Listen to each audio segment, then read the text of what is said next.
Welcome to the channel, ladies and gentlemen. The Colour Out of Space. West of Arkham, the hills rise wild, and there are valleys with deep woods that no axe has ever cut. There are dark, narrow glens where the trees slope fantastically, and where thin brooklets trickle without ever having caught the glint of sunlight. On the gentler slopes there are farms, ancient and rocky, with squat, moss-coated cottages brooding eternally over old New England secrets in the lee of great ledges.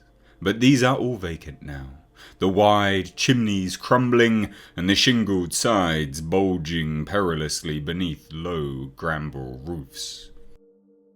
The old folk have gone away, and the foreigners do not like to live there. French Canadians have tried it, Italians have tried it, and the Poles have come and departed. It is not because of anything that can be seen or heard or handled, but because of something that is imagined. The place is not good for the imagination, and does not bring restful dreams at night.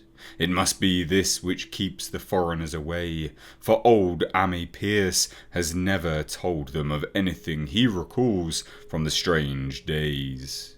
Ammi, whose head has been a little queer for years, is the only one who still remains, or who ever talks of the strange days, and he dares to do this because his house is so near the open fields and the travelled roads around Arkham. There was once a road over the hills and through the valleys that ran straight where the blasted heath is now, but where people ceased to use it and a new road was laid curving far toward the south. Traces of the old one can still be found amidst the weeds of a returning wilderness, and some of them will doubtless linger even when half the hollows are flooded for the new reservoir. Then the dark woods will be cut down, and the blasted heath will slumber far below blue waters whose surface will mirror the sky and ripple in the sun. And the secrets of the strange days will be one with the deep secrets, one with the hidden lore of old ocean and all the mystery of primal earth. When I went into the hills and vales to survey for the new reservoir, they told me the place was evil. They told me this in Arkham, and because that is a very old town full of witch legends, I thought the evil must be something which grandmas had whispered to children through centuries. The name, Blasted Heath, seemed to me very odd and theatrical, and I wondered how it had come into the folklore of a Puritan people. Then I saw that dark westward tangle of glens and slopes for myself, and ceased to wonder at anything besides its own elder mystery. It was morning when I saw it, but shadow lurked always there. The trees grew too thickly, and their trunks were too big for any healthy New England wood. There was too much silence in the dim alleys beneath them, and the floor was too soft with dank moss and mattings of infinite years of decay.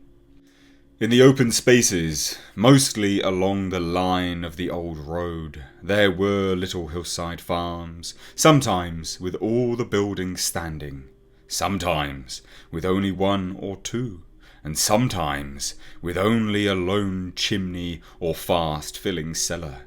Weeds and briars reigned, and furtive wild things rustled in the undergrowth. Upon everything was a haze of restlessness and oppression, a touch of the unreal and the grotesque, as if some vital element of perspective were awry. I did not wonder that the foreigners would not stay, for this was no region to sleep in. It was too much like a landscape of Salvator Rosa, too much like some forbidden woodcut in a tale of terror. But even all this was not so bad as the blasted heath. I knew it the moment I came upon it at the bottom of a spacious valley. for no other name could fit such a thing, or any other thing fit such a name. It was as if the poet had coined the phrase from having seen this one particular region. It must, I thought, as I viewed it, be the outcome of a fire. But why?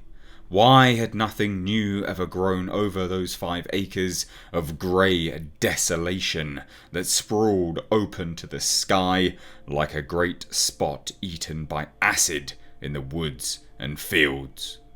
It lay largely to the north of the ancient road line, but encroached a little on the other side. I felt an odd reluctance about approaching, and did so at last only because my business took me through and past it. There was no vegetation of any kind on that broad expanse, but only a fine grey dust or ash which no wind seemed ever to blow about. The trees near it were sickly and stunted, and many dead trunks stood or lay rotting at the rim. As I walked hurriedly by, I saw the tumbled bricks and stones of an old chimney and cellar on my right, and the yawning black maw of an abandoned well whose stagnant vapours played strange tricks with the hues of the sunlight. Even the long dark woodland climb beyond seemed welcome in contrast, and I marvelled no more at the frightened whispers of Arkham people. There had been no house or ruin near, even in the old days. The place must have been lonely and remote, and at twilight, dreading to repass that ominous spot, I walked circuitously back to the town by the curving road on the south. I vaguely wished some clouds would gather, for an odd timidity about the dim sky voids above had crept into my soul. In the evening, I asked people in Arkham about the blasted heath, and what was meant by that phrase, strange days, which so many evasively muttered. I could not, however, get any good answers, except that all the mystery was much more recent than I had dreamed. It was not a matter of old legendary at all, but something within the lifetime of those who spoke. It had happened in the 80s. A family had disappeared or was killed. Speakers would not be exact, and because they all told me to pay no attention to old Ammi Pierce's crazy tales, I sought him out the next morning, having heard that he lived alone in the ancient tottering cottage where the trees first begin to get very thick. It was a fearsomely archaic place, and had begun to exude a faint odour which clings about houses that have stood too long.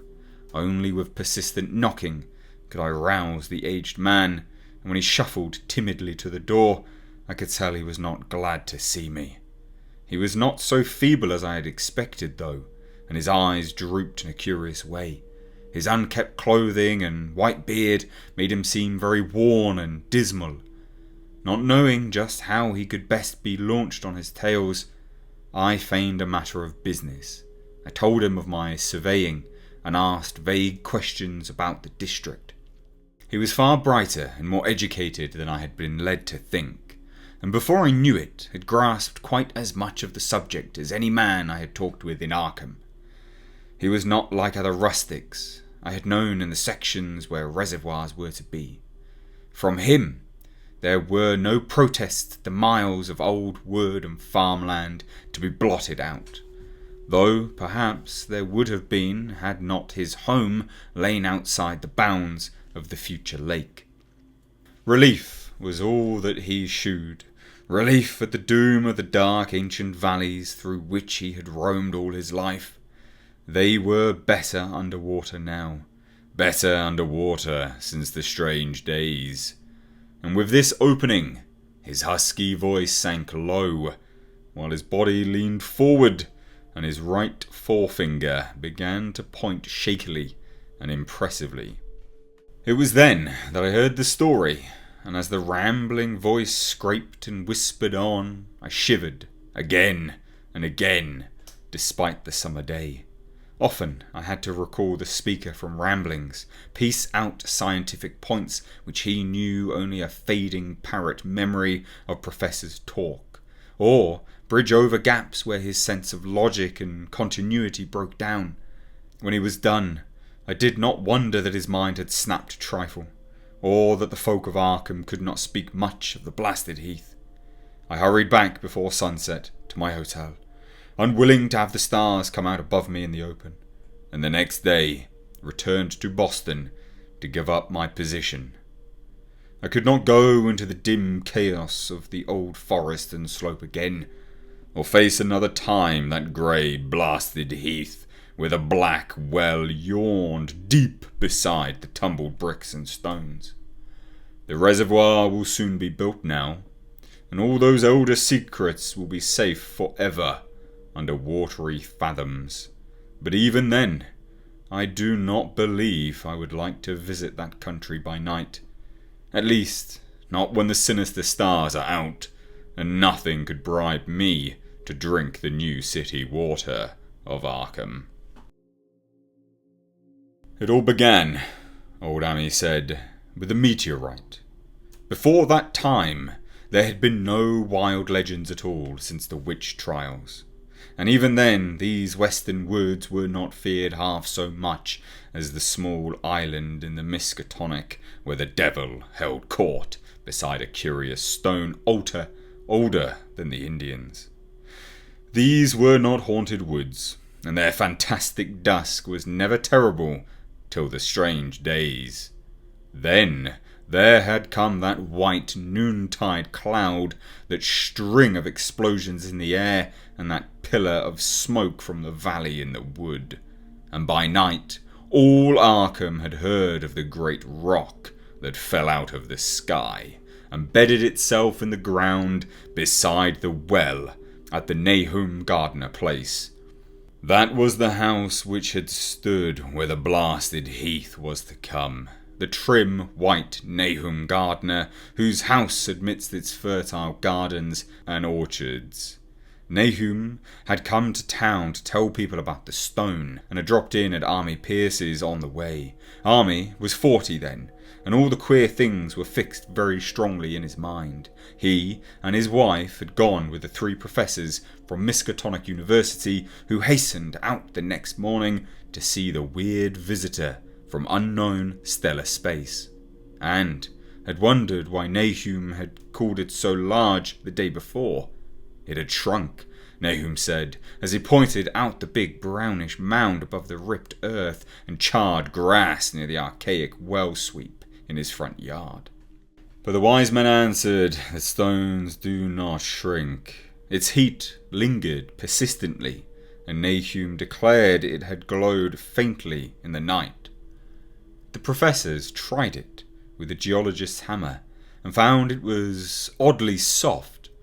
It was, in truth, so soft as to be almost plastic, and they gouged, rather than chipped, a specimen to take back to the college for testing. They took it in an old pail borrowed from Nahum's kitchen, for even the small piece refused to grow cold. On the trip back, they stopped at Army's to rest and seemed thoughtful when Mrs. Pierce remarked that the fragment was growing smaller and burning the bottom of the pail. Truly, it was not large, but perhaps they had taken less than they thought. The day after that, all this was in June of '82, the professors had trooped out again in a great excitement. As they passed Army's, they told him what queer things the specimen had done, and how it had faded wholly away when they put it in a glass beaker. The beaker had gone too, and the wise men talked of the strange stone's affinity for silicone. It had acted quite unbelievably in that well-ordered laboratory, doing nothing at all and shewing no occluded gases when heated on charcoal, being wholly negative in the borax bead, and soon proving itself absolutely non-volatile at any producible temperature, including that of the oxyhydron blowpipe. On an anvil it appeared highly malleable, and in the dark its luminosity was very marked. Stubbornly refusing to grow cool, it soon had the college in a state of real excitement, and when heating before the spectroscope, it displayed shining bands unlike any known colours of the normal spectrum. There was much breathless talk of new elements, bizarre optical properties, and other things which puzzled men of science won't say when faced by the unknown. Hot as it was, they tested it in a crucible with all the proper reagents. Water did nothing, hydrochloric acid was the same, nitric acid and even aqua regia merely hissed and spattered against its torrid invulnerability. Army had difficulty in recalling all these things, but recognised some solvents as I mentioned them in the usual order of use.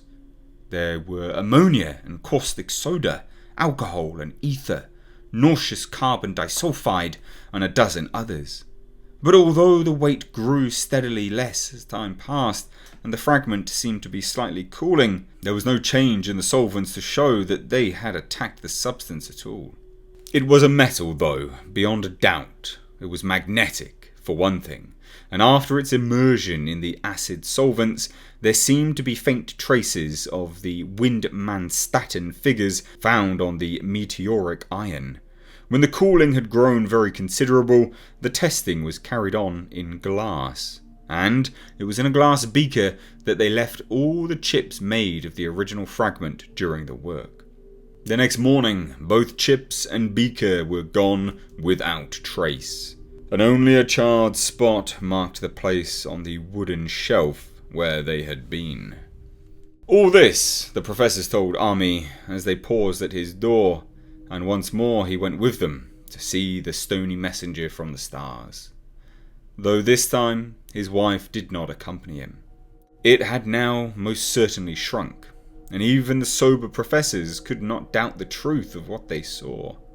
All around the dwindling brown lump near the well was a vacant space, except where the earth had caved in, and whereas it had been a good 7 feet across the day before, it was now scarcely 5. It was still hot, and the sages studied its surface curiously as they detached another and larger piece with hammer and chisel. They gouged deeply this time, and as they pried away the smaller mass, they saw that the core of the thing was not quite homogeneous. They had uncovered what seemed to be the side of a large coloured globule embedded in the substance. The colour, which resembled some of the bands in the meteor's strange spectrum, was almost impossible to describe, and it was only by analogy that they called it colour at all. Its texture was glossy, and upon tapping it, appeared to promise both brittleness and hollowness. One of the professors gave it a smart blow with a hammer, and it burst with a nervous little pop. Nothing was emitted, and all trace of the thing vanished with the puncturing. It left behind a hollow, spherical space about 3 inches across, and all thought it probable that others would be discovered as the enclosing substance wasted away. Conjecture was vain, so after a futile attempt to find additional globules by drilling, the seekers left again with their new specimen, which proved, however, as baffling in the laboratory as its predecessor had been. Aside from being almost plastic, having heat, magnesium, and slight luminosity, cooling slightly, and powerful acids, possessing an unknown spectrum, wasting away in air and attacking silicon compounds with mutual destruction as a result, it presented no identifying features whatsoever. And at the end of the tests, the college scientists were forced to own that they could not place it. It was nothing of this earth, but a piece of the great outside, and as such, dowered with outside properties and obedient to outside laws. That night there was a thunderstorm, and when the professors went out to Nahum's the next day, they met with a bitter disappointment. The stone, magnetic as it had been, must have had some peculiar electrical property, for it had drawn the lightning, as Nahum said, with a singular persistence. 6 times within an hour the farmer saw the lightning strike the furrow in the front yard, and when the storm was over, nothing remained but a ragged pit by the ancient well sweep, half choked with caved-in earth. Digging had borne no fruit, and the scientists verified the fact of the utter vanishment. The failure was total, so that nothing was left to do but go back to the laboratory and test again the disappearing fragment left carefully cased in lead. That fragment lasted a week, and at the end of which nothing of value had been learned of it. When it had gone, no residue was left behind, and in time the professors felt scarcely sure they had indeed seen, with waking eyes, that cryptic vestige of the fathomless gulfs outside, that lone, weird message from the universes and other realms of matter, force, and entity. As was natural, the Arkham papers made much of the incident, and they sent reporters to talk with Nahum Gardner and his family. At least one Boston daily also sent a scribe, and Nahum quickly became a kind of local celebrity. He was a lean, genial person of about 50, living with his wife and 3 sons on the pleasant farmstead in the valley. He and Army exchanged visits frequently, as did their wives, and Army had nothing but praise for him after all these years. He seemed slightly proud of the notice his place had attracted, and talked often of the meteorite in the succeeding weeks. That July and August were hot, and Nahum worked hard at his haying in the 10-acre pasture across Chapman's Brook, his rattling wain wearing deep ruts in the shadowy lanes between. The labour tried him more than it had in other years, and he felt that age was beginning to tell on him. Then fell the time of fruit and harvest. The pears and apples slowly ripened, and Nahum vowed that his orchards were prospering as never before. The fruit was growing to phenomenal size and unwanted gloss, and in such abundance that extra barrels were ordered to handle the future crop. But with the ripening came sore disappointment, for of all that gorgeous array of specious lusciousness, not one single jot was fit to eat. Into the fine flavour of the pears and apples had crept a stealthy bitterness and sickishness, so that even the smallest of bites induced a lasting disgust. It was the same with the melons and tomatoes, and Nahum sadly saw that his entire crop was lost. Quick to connect the events, he declared that the meteorite had poisoned the soil, and thanked heaven that the most of the other crops were in the upland lot along the road. Winter came early, and was very cold. Army saw Nahum less often than usual, and observed that he had begun to look worried. The rest of his family, too. And they were far from steady in their church-going or their attendance at the various social events of the countryside. For this reserve or melancholy no cause could be found, though all the household confessed now and then to poorer health and a feeling of vague disquiet. Nahum himself gave the most definite statement of anyone when he said he was disturbed about certain footprints in the snow. They were the usual winter prints of red squirrels, white rabbits, and foxes. But the brooding farmer professed to see something not quite right about their nature and arrangement. He was never specific, but appeared to think that they were not as characteristic of the anatomy and habits of the squirrels and rabbits and foxes as they ought to be. Army listened without interest to this talk, until one night, when he drove past Nahum's house in his sleigh on the way back from Clark's Corners, there had been a moon, and a rabbit had run across the road, and the leaps of that rabbit were longer than either Army or his horse liked. The latter, indeed, had almost run away when brought up by a firm rein. Thereafter, Army gave Nahum's tales more respect, and wondered why the garden dogs seemed so cowed and quivering every morning. They had, it developed, nearly lost the spirit to bark. In February, the McGregor boys from Meadow Hill were out shooting woodchucks, and not far from the Gardner place bagged a very peculiar specimen. The proportions of its body seemed slightly altered in a queer way impossible to describe, while its face had taken on an expression which no one ever saw in a woodchuck before. The boys were genuinely frightened, and they threw the thing away at once, so that only their grotesque tales of it ever reached the people of the countryside. But the shying of the horses near Nahum's house had now become an acknowledged thing, and all the basis for a cycle of whispered legend was fast taking form.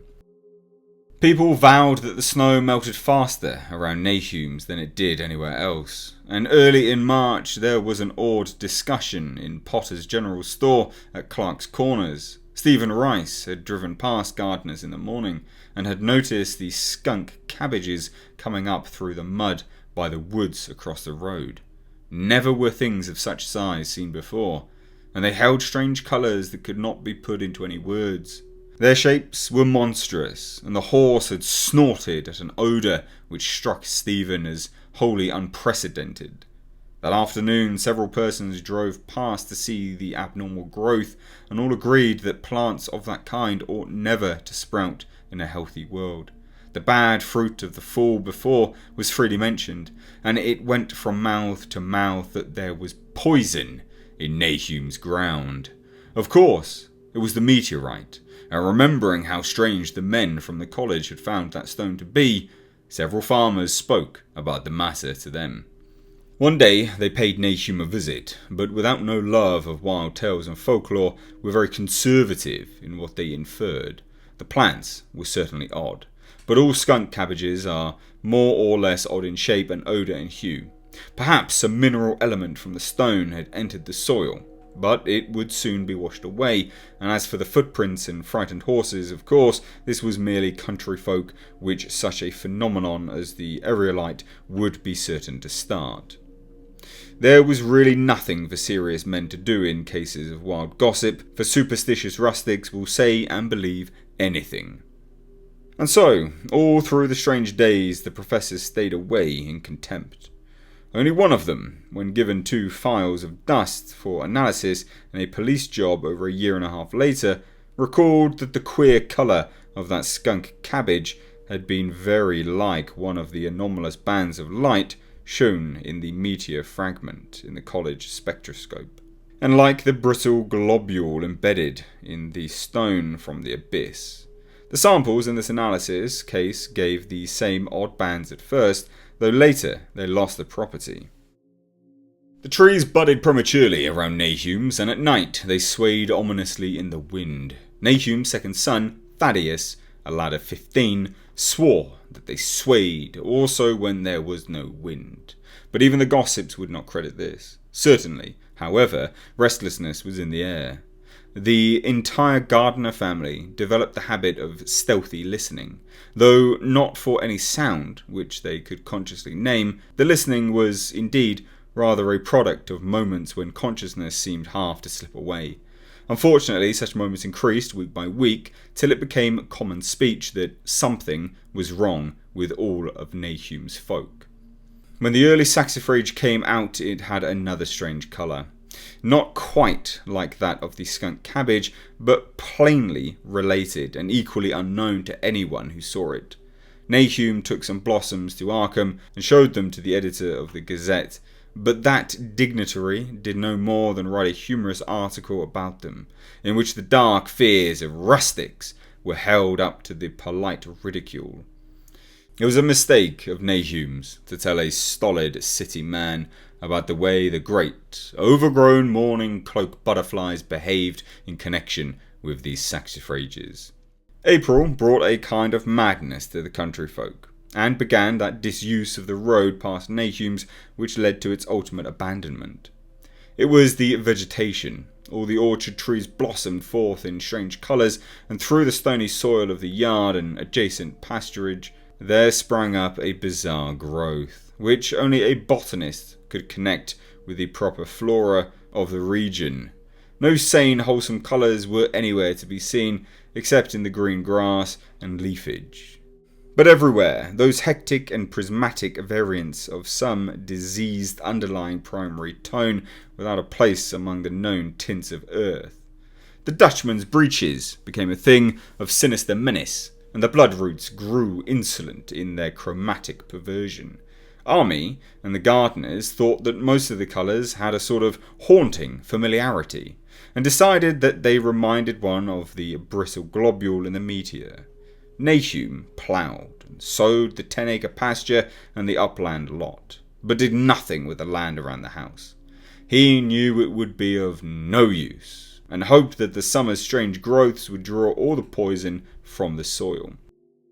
He was prepared for almost anything now, and had grown used to the sense of something near him waiting to be heard. The shunning of his house by neighbours told on him, of course, but it told on his wife more. The boys were better off, being at school each day, but they could not help being frightened by the gossip, and Thaddeus, had an especially sensitive youth, suffered the most. In May, the insects came, and Nahum's place became a nightmare of buzzing and crawling. Most of the creatures seemed not quite usual in their aspects and motions, and their nocturnal habits contradicted all former experience. The gardeners took to watching at night, watching in all directions at random for something. They could not tell what. It was then that they all owned that Thaddeus had been right about the trees. Mrs. Gardner was the next to see it from the window as she watched the swollen boughs of a maple against a moonlit sky. The boughs surely moved, and there was no wind. It must be the sap. Strangeness had come into everything growing now. Yet it was none of Nahum's family at all who made the next discovery. Familiarity had dulled them, and what they could not see was glimpsed by a timid windmill salesman from Bolton who drove by one night in ignorance of the country legends. What he told in Arkham was given a short paragraph in the Gazette, and it was there that all the farmers, Nahum included, saw it first. The night had been dark and the buggy lamps faint, but around a farm in the valley, which everyone knew from the account must be Nahum's, the darkness had been less thick.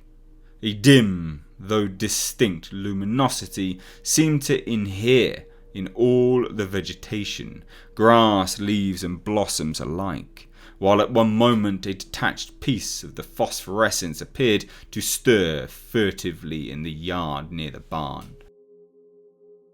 The grass had so far seemed untouched, and the cows were freely pastured in the lot near the house. But toward the end of May, the milk began to be bad. Then Nahum had the cows driven to the uplands, after which the trouble ceased. Not long after this, the change in grass and leaves became apparent to the eye, and all the verdure was going grey, and was developing a highly singular quality of brittleness. Army was now the only person who ever visited the place, and his visits were becoming fewer and fewer. When school closed, the gardeners were virtually cut off from the world, and sometimes let Army do their errands in town. They were failing curiously, both physically and mentally, and no one was surprised when the news of Mrs. Gardner's madness stole around. It happened in June, about the anniversary of the meteor's fall, and the poor woman screamed about things in the air which she could not describe. In her raving, there was not a single specific noun, but only verbs and pronouns. Things moved and changed and fluttered, and ears tingled to impulses which were not wholly sounds. Something was taken away. She was being drained of something. Something was fastening itself on her that ought not to be. Someone must make it keep off. Nothing was ever still in the night. The walls and the windows shifted. Nahum did not send her to the county asylum, but let her wander about the house as long as she was harmless to herself and others. Even when her expression changed, he did nothing. But when the boys grew afraid of her, and Thaddeus nearly fainted at the way she made faces at him, he decided to keep her locked in the attic. By July, she had ceased to speak and crawled on all fours. And before that month was over, Nahum got the mad notion that she was slightly luminous in the dark, as he now clearly saw was the case with the nearby vegetation. It was a little before this that the horses had stampeded. Something had aroused them in the night, and their neighing and kicking in their stalls had been terrible. There seemed virtually nothing to do to calm them, and when Nahum opened the stable door, they all bolted out like frightened woodland deer. It took a week to track all four, and when found, they were seen to be quite useless and unmanageable. Something had snapped in their brains, and each one had to be shot for its own good.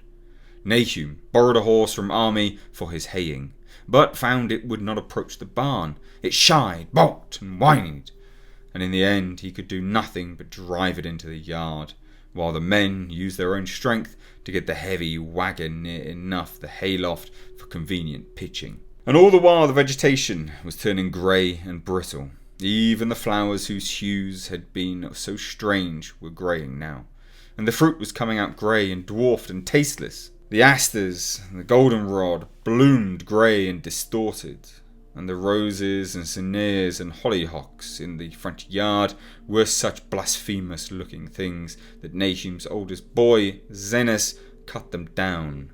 The strangely puffed insects died about that time, and even the bees that had left their hives had taken to the woods. By September, all the vegetation was fast crumbling to a greyish powder, and Nahum feared that the trees would die before the poison was out of the soil. His wife now had spells of terrific screaming, and he and the boys were in a constant state of nervous tension. They shunned people now, and when school opened the boys did not go, but it was Army, on one of his rare visits, who first realised that the well water was no longer good. It had an evil taste that was not exactly fetid, nor exactly salty, and Army advised his friends to dig another well on higher ground to use till the soil was good again.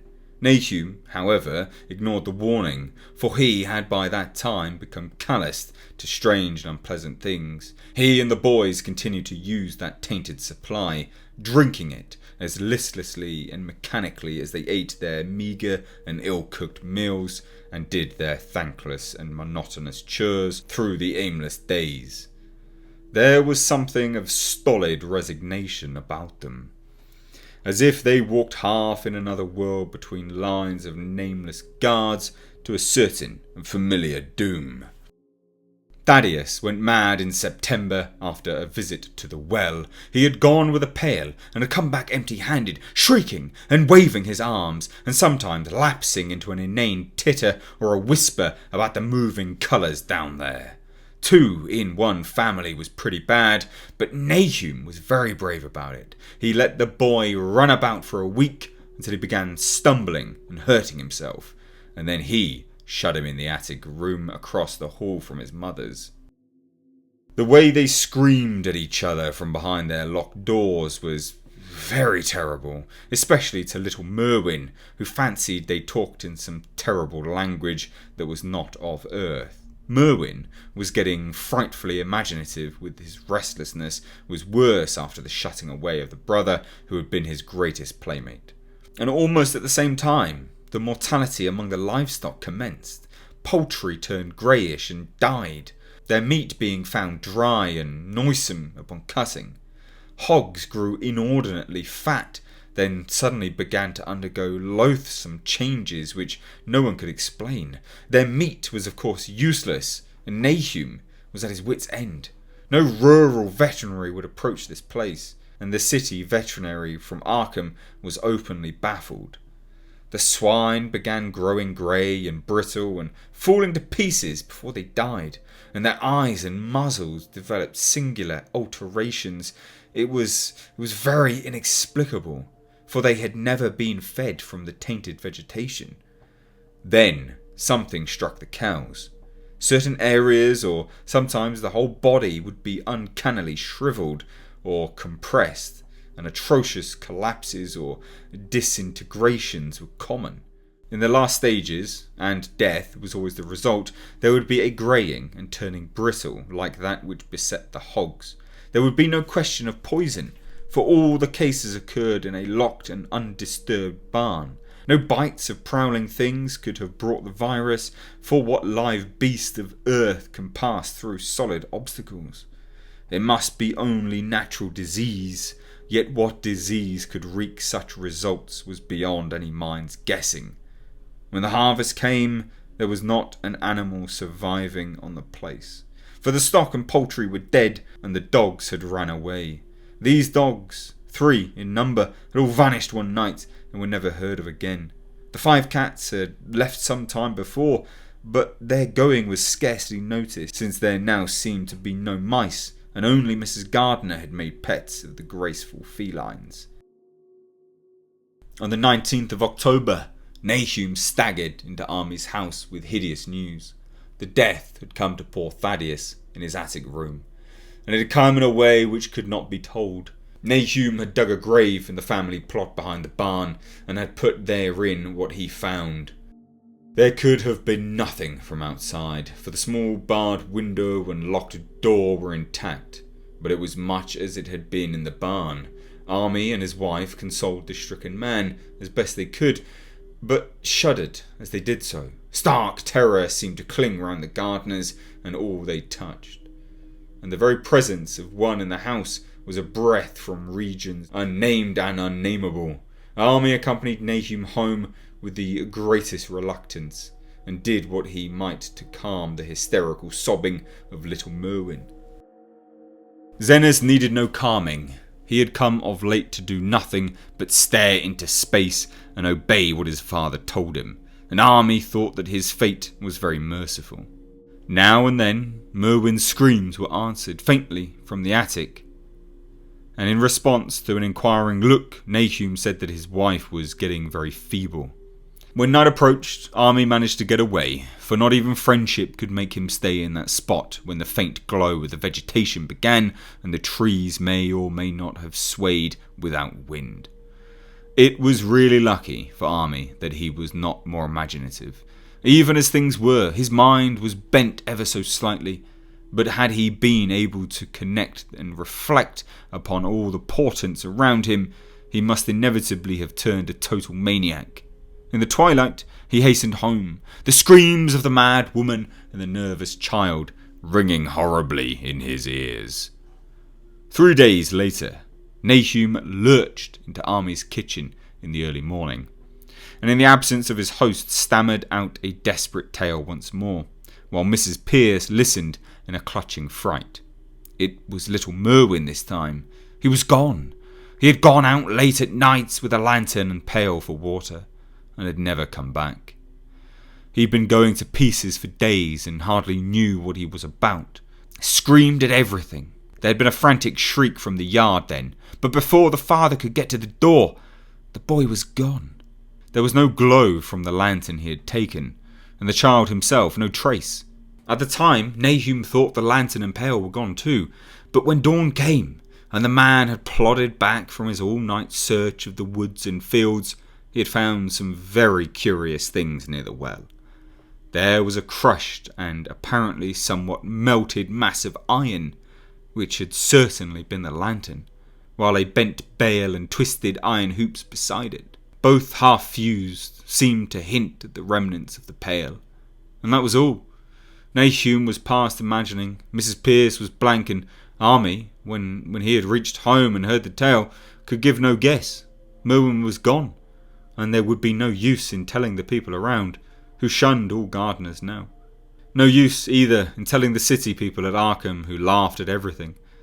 Thad was gone, and now Merwin was gone. Something was creeping and creeping, waiting to be seen and felt and heard. Nahum would go soon, and he wanted Army to look after his wife and Zenas if they survived. It must all be a judgment of some sort, though he could not fancy what for, since he had always walked uprightly in the Lord's ways so far as he knew. For over 2 weeks, Army saw nothing of Nahum, and then, worried about what might have happened, he overcame his fears and paid the Gardner place a visit. There was no smoke from the great chimney, and for a moment the visitor was apprehensive of the worst. The aspect of the whole farm was shocking, greyish, withered grass and leaves on the ground, vines falling in brittle wreckage from archaic walls and gables, and great bare trees clawing up at the grey November sky with a studied malevolence which Army could not but feel had come from some subtle change in the tilt of the branches. But Nahum was alive, after all. He was weak and lying on a couch in the low-ceiled kitchen, but perfectly conscious and able to give simple orders to Zenas. The room was deadly cold, and as Army visibly shivered, the host shouted huskily to Zenas for more wood. Wood, indeed, was sorely needed, since the cavernous fireplace was unlit and empty, with a cloud of soot blowing about in the chill wind that came down the chimney. Presently Nahum asked him if the extra wood had made him any more comfortable, and then Army saw what had happened. The stoutest cord had broken at last, and the hapless farmer's mind was proof against more sorrow. Questioning tactfully, Army could get no clear data at all about the missing Zenith. In the well, he lives in the well, was all the clouded father would say. Then there flashed across the visitor's mind a sudden thought of the mad wife, and he changed his line of inquiry. "Nabby? Why, here she is," was the surprised response of poor Nahum, and Army soon saw that he must search for himself. Leaving the harmless babbler on the couch, he took the keys from their nail beside the door and climbed the creaking stairs to the attic. It was very close and noisome up there, and no sound could be heard from any direction. Of the 4 doors in sight, only one was locked, and on this he tried various keys on the ring he had taken. The 3rd key proved the right one, and after some fumbling, Army threw open the low white door. It was quite dark inside, for the window was small and half obscured by the crude wooden bars, and Army could see nothing at all on the wide planked floor. The stench was beyond enduring, and before proceeding further, he had to retreat to another room and return with his lungs filled with breathable air. When he did enter, he saw something dark in the corner, and upon seeing it more clearly, he screamed outright. While he screamed, he thought a momentary cloud eclipsed the window, and a second later he felt himself brushed as if by some hateful current of vapour. Strange colours danced before his eyes, and had not a present horror numbed him, he would have thought of the globule in the meteor that the geologist's hammer had shattered, and of the morbid vegetation that had sprouted in the spring. As it was, he thought only of the blasphemous monstrosity which confronted him, and which all too clearly had shared the nameless fate of the young Thaddeus and the Livestock. And the terrible thing about this horror was that it very slowly and perceptibly moved as it continued to crumble. Army would give me no added particulars to this scene, but the shape in the corner does not reappear in this tale as a moving object. There are things which cannot be mentioned, and what is done in common humanity is sometimes cruelly judged by the law. I gathered that no moving thing was left in that attic room, and that to leave anything capable of motion there would have been a deed so monstrous as to damn any accountable being to eternal torment. Anyone but a stolid farmer would have fainted or gone mad, but Army walked conscious through that low doorway and locked that accursed secret behind him. There would be Nahum to deal with now. He must be fed and tended and removed to some place where he could be cared for. Commencing his descent of the dark stairs, Army heard a thud below him. He even thought a scream had been suddenly choked off, and recalled nervously the clammy vapour which had brushed by him in that frightful room above. What presence had his cry and entry started up? Halted by some vague fear, he heard still further sounds below. Indubitably, there was a sort of heavy dragging, and a most detestably sticky noise, as of some fiendish and unclean species of suction. With an associative sense goaded to feverish heights, he thought unaccountably of what he had seen upstairs. Good God! What eldritch dream world was this into which he had blundered? He dared move neither backward nor forward, but stood there trembling, at the black curve of the boxed-in staircase. Every trifle of the scene burned itself into his brain. The sounds, the sense of dread, expectancy, the darkness, the steepness of the narrow steps, and merciful heaven. The faint but unmistakable luminosity of all the woodwork in sight, steps, sides, exposed laths and beams alike. Then there burst forth a frantic whinny from Army's horse outside, followed at once by a clatter which told of a frenzied runaway. In another moment horse and buggy had gone beyond earshot, leaving the frightened man on the dark stairs to guess what had sent them. But that was not all. There had been another sound out there, a sort of liquid splash, water. It must have been the well. He had left Hero untied near it, and a buggy wheel must have brushed the coping and knocked in a stone. And still, the pale phosphorescence glowed in that detestably ancient woodwork. God, how old the house was! Most of it was built before 1670, and the gambrel roof not later than 1730. The feeble scratching on the floor downstairs now sounded distinctly, and Army's grip tightened on a heavy stick he had picked up in the attic for some purpose. Slowly nerving himself, he finished his descent and walked boldly toward the kitchen. But he did not complete the walk, because what he sought was no longer there. It had come to meet him, and it was still alive after a fashion. Whether it had crawled or whether it had been dragged by any external force, Army could not say. But the death had been at it. Everything had happened in the last half hour, but collapse, greying, and disintegration were already very advanced. There was a horrible brittleness, and dry fragments were scaling off. Army could not touch it, but looked horrifiedly into the distorted parody that had been a face. "What was it, Nahum? What was it?" he whispered, and the cleft, bulging lips were just able to crackle out a final answer. "Nothing. Nothing. The colour. It burns. Cold and wet, but it burns. It lived in the well. I seen it. A kind of smoke. Just like the flowers last spring. The well shone at night. Thad and Murney and Zenis. Everything alive, sucking the life out of everything. In that stone. It must have come in that stone. Poisoned the whole place. Don't know what it wants. That round thing them men from the college dug out in the stone. They smashed it. It was that same colour. Just the same. Like the flowers and plants. Must have been more of them. Seeds they growed. I seen it the first time this week. Must have got strong on Zenis. He was a big boy full of life. It beats down your mind and then gets you.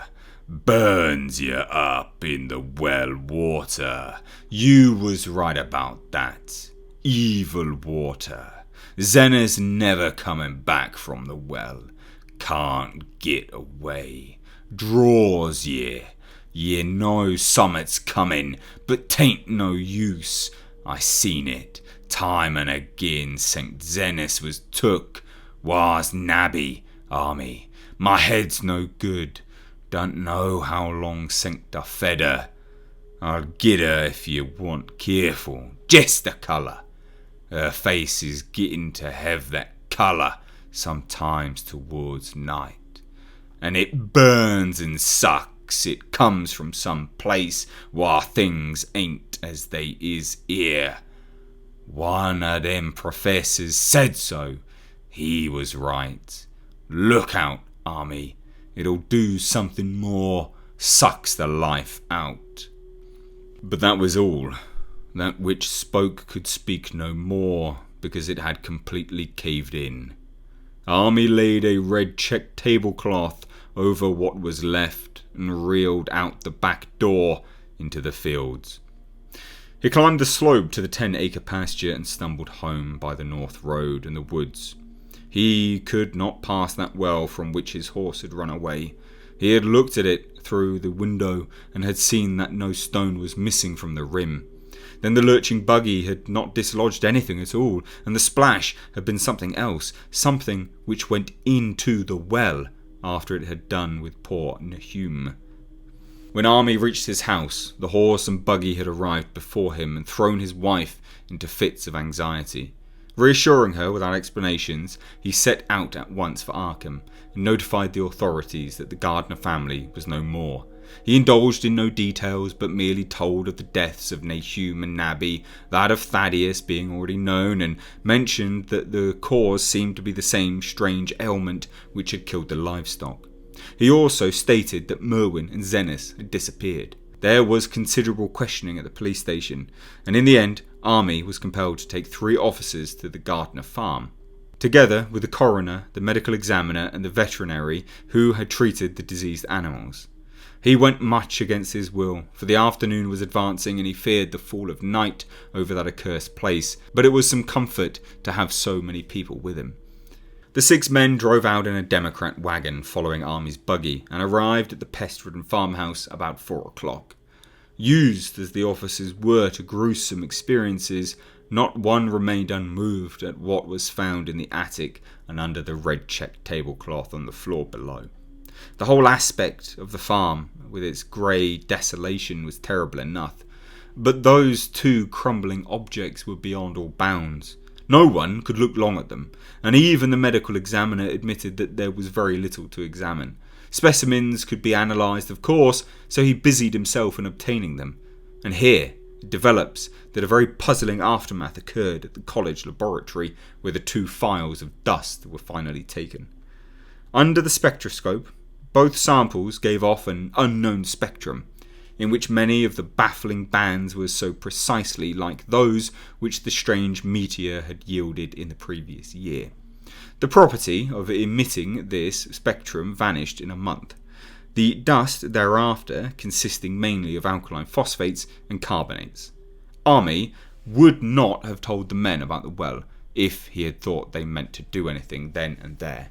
It was getting towards sunset and he was anxious to be away, but he could not help glancing nervously at the stony curb by the great sweep, and when a detective questioned him, he admitted that Nahum had feared something down there, so much so that he had never even thought of searching it for Merwin or Zenis.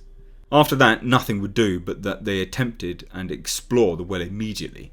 So Army had to wait trembling while pail after pail of rank water was hauled up and splashed on the soaking ground outside. The men sniffed in disgust at the fluid, and towards the last held their noses against the fetor they were uncovering. It was not so long a job as they feared it would be, since the water was phenomenally low. There is no need to speak too exactly of what they found. Merwin and Zenis were both there, in part, though the vestiges were mainly skeletal. There were also a small deer and a large dog in about the same state, and a number of bones of smaller animals. The ooze and slime at the bottom seemed inexplicably porous and bubbling, and a man who descended on handholds with a long pole found that he could sink the wooden shaft to any depth in the mud of the floor without meeting any solid obstruction. Twilight had now fallen, and the lanterns were brought from their house. Then, when it was seen that nothing further could be gained from the well, everyone went indoors and conferred in the ancient sitting room while the intermittent light of a spectral half-moon played wanly on the grey desolation outside. The men were frankly nonplussed by the entire case, and could find no convincing common element to link the strange vegetable conditions and the unknown disease of livestock and humans and the unaccountable deaths of Merwin and Zenis in the tainted well. They had heard the common country talk, it is true, but could not believe that anything contrary to natural law had occurred. No doubt the meteor had poisoned the soil, but the illness of persons and animals who had eaten nothing grown in that soil was another matter. Was it the well water? Very possibly. It might be a good idea to analyse it, but what peculiar madness could have made both boys jump into the well? Their deeds were so similar, and the fragments showed that they had both suffered from the grey, brittle death. Why was everything so grey and brittle? It was the coroner, seated near a window overlooking the yard, who first noticed the glow about the well. Night had fully set in, and all the abhorrent ground seemed faintly luminous with more than the fitful moonbeams. But this new glow was something definite and distinct, and appeared to shoot up from the black pit like a softened ray from a searchlight, giving dull reflections in the little ground pools where the water had been emptied. It had a very queer colour, and as all the men clustered round the window, Army gave a violent start. For this strange beam of ghastly miasma was to him of no unfamiliar hue, He had seen that colour before and feared to think what it might mean. He had seen it in the nasty brittle globule in that aerolite 2 summers ago, had seen it in the crazy vegetation of the springtime, and had thought he had seen it for an instant that very morning against the small barred window of that terrible attic room where nameless things had happened. It had flashed there a second, and a clammy and hateful current of vapour had brushed past him, and then poor Nahum had been taken by something of that colour. He had said so at the last, said it was the globule in the plants. After that had come the runaway in the yard and the splash in the well, and now that well was belching forth to the night a pale insidious beam of the same demonic hint.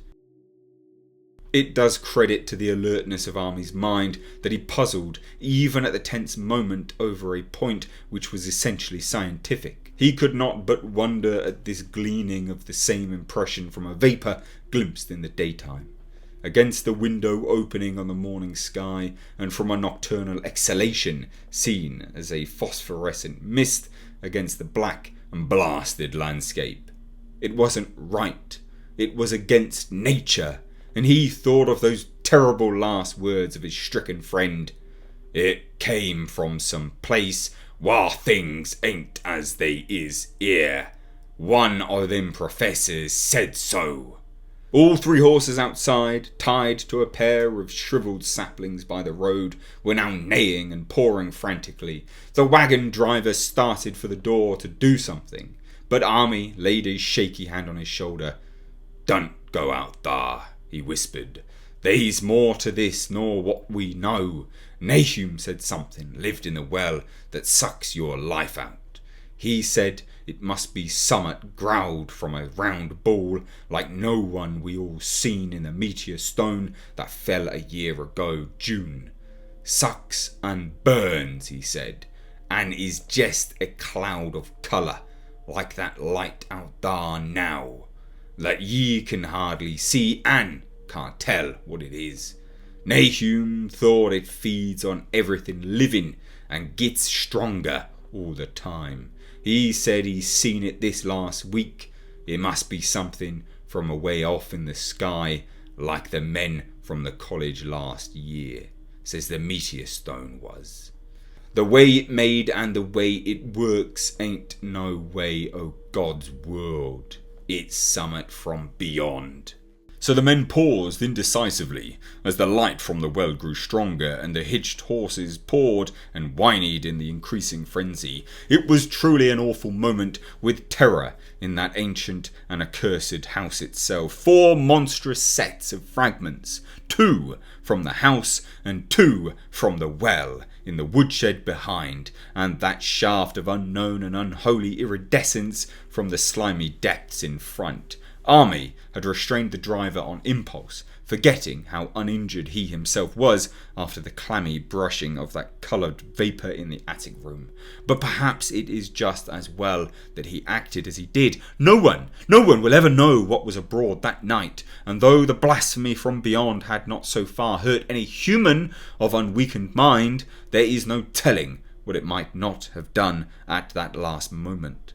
And with its seeming increased strength, and the special signs of purpose it was soon to display beneath the half-clouded moonlit sky. All at once, one of the detectives at the window gave a short, sharp gasp, and the others looked at him, and then quickly followed his own gaze upward to the point at which its idle straying had been suddenly arrested. There was no need for words. What had been disputed in country gossip was disputable no longer, and it is because of the thing which every man of that party agreed in whispering later on, that the strange days are never talked about in Arkham. It is necessary to premise that there was no wind at that hour of the evening, and one did arise not long afterward, but there was absolutely none then. Even the dry tips of the lingering hedge mustard, grey and blighted, and the fringe on the roof of the standing Democrat wagon were unstirred. And yet, amid that tense, godless calm, the high bare boughs of all the trees in the yard were moving. They were twitching, morbidly and spasmodically, clawing in convulsive and epileptic madness at the moonlit clouds, scratching impotently in the noxious air as if jerked by some alien and bodiless line of linkage with subterranean horrors writhing and struggling below the black roots. Not a man breathed for several seconds, then a cloud of darker depth passed over the moon, and the silhouette of clutching branches faded out momentarily. At this there was a general cry, muffled with awe, but husky and almost identical from every throat, for the terror had not faded with the silhouette, and in a fearsome instant of deeper darkness the watchers saw wriggling at that treetop height 1,000 tiny points of faint and unhallowed radiance, tipping each bough like the fire of St. Elmo or the flames that came down on the apostles' heads at Pentecost. It was a monstrous constellation of unnatural light, like a glutted swarm of corpse-fed fireflies dancing hellish sarabands over an accursed marsh, and its colour was that same nameless intrusion which Army had come to recognise and dread. All the while the shaft of phosphorescence from the well was getting brighter and brighter, bringing to the minds of the huddled men a sense of doom and abnormality which far outtraced any image their conscious minds could form. It was no longer shining out, it was pouring out, and as the shapeless stream of unplaceable colour left the well, it seemed to flow directly into the sky. The veterinary shivered and walked to the front door to drop the heavy extra bar across it. Army shook no less, and had to tug and point for lack of a controllable voice when he wished to draw notice to the growing luminosity of the trees. The neighing and stamping of the horses had become utterly frightful, but not a soul of that group in the old house would have ventured forth for any earthly reward. With the moments the shining of the trees increased, while their restless branches seemed to strain more and more toward verticality. The wood of the well sweep was shining now, and presently a policeman dumbly pointed to some wooden sheds and beehives near the stone wall on the west. They were commencing to shine too, though the tethered vehicles of the visitors seemed so far unaffected. Then there was a wild commotion and clopping in the road, and as Army quenched the lamp for better seeing, they realised that the span of frantic greys had broke their sapling and run off with a Democrat wagon. The shock served to loosen several tongues, and embarrassed whispers were exchanged. "It spreads on everything organic that's been around here," muttered the medical examiner. No one replied, but the man who had been in the well gave a hint that his long pole must have stirred up something intangible. "It was awful," he added. "There was no bottom at all, just ooze and bubbles and the feeling of something lurking under there." Army's horse still pawed and screamed deafeningly in the road outside, and nearly drowned its owner's faint quaver as he mumbled his formless reflections. "It come from that stone. It groaned down there. It got everything living. It feds itself on a mind and body. Thad and Marnie, Zenas and Nabby, Nahum was the last. They all drunk the water. It got strong on 'em. It come from beyond. Why, things ain't like they be here. Now it's going home." And at this point, as the column of unknown colour flared suddenly stronger and began to weave itself into frantic suggestions of shape, which each spectator later described differently, there came from poor tethered hero such a sound as no man before or since ever heard from a horse.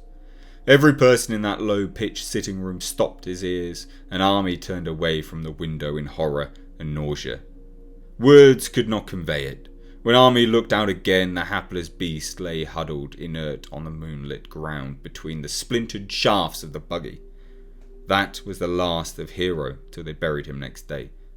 But the present was no time to mourn, for almost at this instant a detective silently called attention to something terribly in the very room with them. In the absence of the lamplight, it was clear that a faint phosphorescence had begun to pervade the entire apartment, It glowed on the broad planked floor and the fragment of rag carpet, and shimmered over the sachets of the small paned windows. It ran up and down the exposed corner posts, coruscated about the shelf and mantel, and infected the very doors and furniture. Each minute saw it strengthen, and at last it was very plain that healthy living things must leave that house.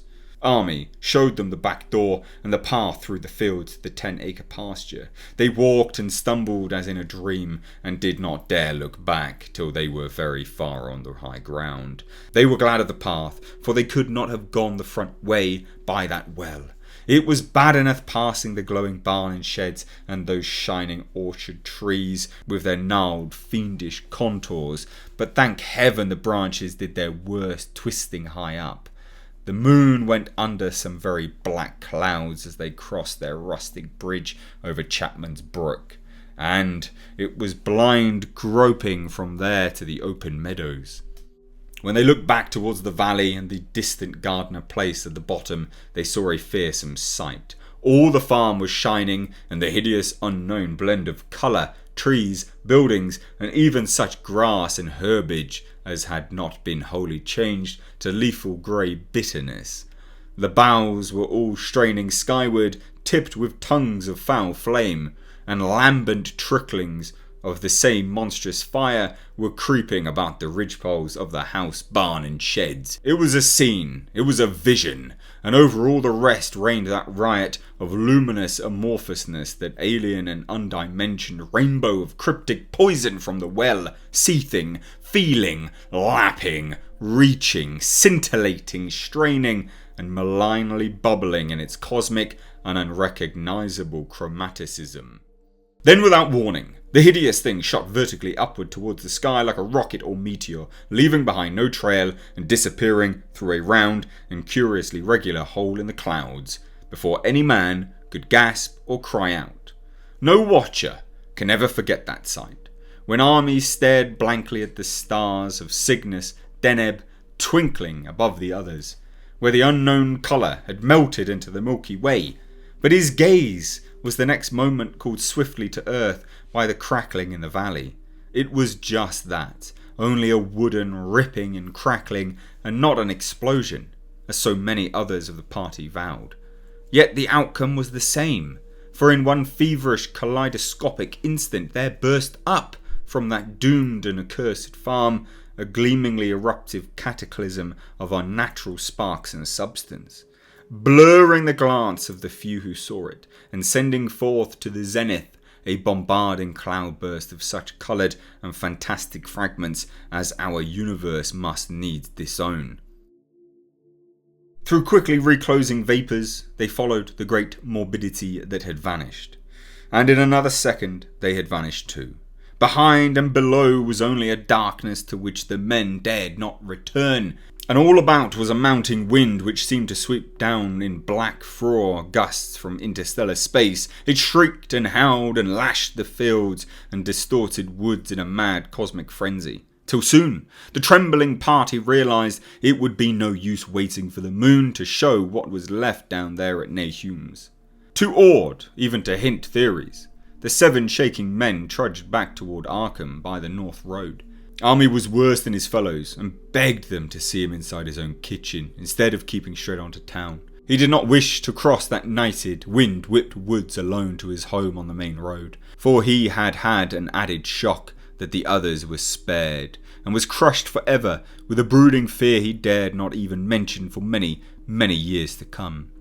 As the rest of the watchers on that tempestuous hill had stolidly set their faces toward the road, Army had looked back an instant at the shadowed valley of desolation so lately sheltering his ill-starred friend, and from that stricken, star-away spot he had seen something feebly rise, only to sink down again upon the place from which the great shapeless horror had shot into the sky.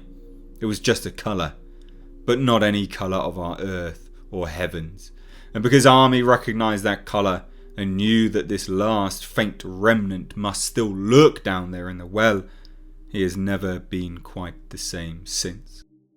Army would never go near this place again, and it is over half a century now since the horror happened, but he has never been there, and will be glad when the new reservoir blots it out. I shall be glad too, for I do not like the way the sunlight changed colour around the mouth of that abandoned well I passed. I hope the water will always be very deep, but even so, I shall never drink it. I do not think I shall visit the Arkham country hereafter. 3 of the men who had been with Army returned the next morning to see the ruins by daylight, and there were not any real ruins, only the bricks of the chimney and the stones of the cellar, some mineral and metallic litter here and there, and the rim of that nefandous well, save for Army's dead horse, which they towed away and buried, and the buggy, which they shortly returned to him. Everything that had ever been living had gone. 5 eldritch acres of dusty grey desert remained, nor has anything ever grown there since.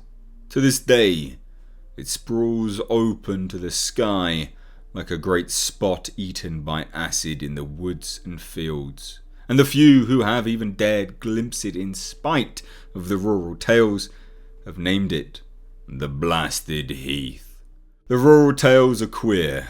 They might be even queerer if city men and college chemists could be interested enough to analyse the water from that disused well, or the grey dust that no wind seems to ever disperse. Botanists, too, ought to study the stunted flora on the borders of that spot, for they might shed light on the country notion that the blight is spreading, little by little, perhaps an inch a year. People say the colour of the neighbouring herbage is not quite right in the spring, and that wild things leave queer prints in the light winter snow. Snow never seems quite so heavy on the Blasted Heath as it is elsewhere, and horses, the few that are left in this motor age, grow skittish in the silent valley, and the hunters cannot depend on their dogs too near the splotch of the greyish dust. They say the mental influences are very bad too. Numbers went queer in the years after Nahum's taking, and always they lacked the power to get away. Then the stronger-minded folk all left the region, and only the foreigners tried to live in the crumbling old homesteads. They could not stay though, and one sometimes wonders what insight beyond ours their wild, weird stores of whispered magic may have given them. Their dreams at night, they protest, are very horrible in that grotesque country. And surely the very look of the dark realm is enough to stir a morbid fancy. No traveller has ever escaped a sense of strangeness in those deep ravines, and artists shiver as they paint thick woods whose mystery is as much of the spirit as the eye. I myself am curious about the sensation I derived from my one lone walk before Army told me his tale. When twilight came, I'd vaguely wish some clouds would gather, for an odd timidity about the deep sky voids above had crept into my soul. Do not ask me for my opinion. I do not know. That is all. There was no one but Army to question. For Arkham people will not talk about the strange days, and all 3 professors who saw the aerolite and its coloured globule are dead. There were other globules. Depend upon that. One must have fed itself and escaped, and probably there was another which was too late. No doubt it is still down the well, and I know there was something wrong with the sunlight I saw above that miasmal brink. The rustics say the blight creeps an inch a year, so perhaps there is a kind of growth or nourishment even now. But whatever demon hatchling is there, it must be tethered to something, or else it would quickly spread. Is it fastened to the roots of those trees that claw the air?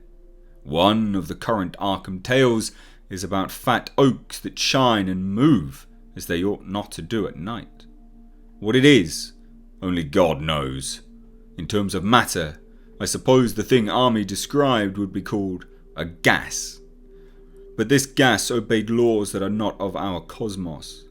This was no fruit of such worlds and suns as shine on the telescopes and photographic plates of our observatories. This was no breath from the skies, whose motions and dimensions our astronomers measure or deem too vast to measure.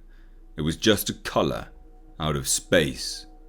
A frightful messenger from unformed realms of infinity beyond all nature as we know it.